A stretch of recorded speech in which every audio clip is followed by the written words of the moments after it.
وأقول في القرآن ما جاءت به آياته فهو الكريم المنزال وأقول قال الله جل جلاله والمصطفى الهادي ولا أتأول. سبيل الدموع سبيل مريح، تنهد يا صاحي كي تستريح، وغص الدعاء الخفي الصريح يسعك الفضاء الرحيم.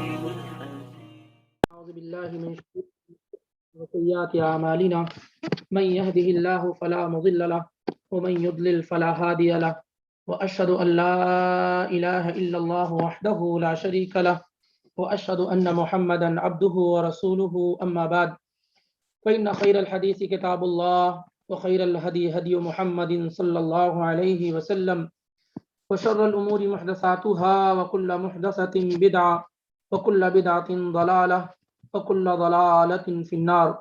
قال الله تعالى في كلامه العظيم: أعوذ بالله السميع العليم من الشيطان الرجيم.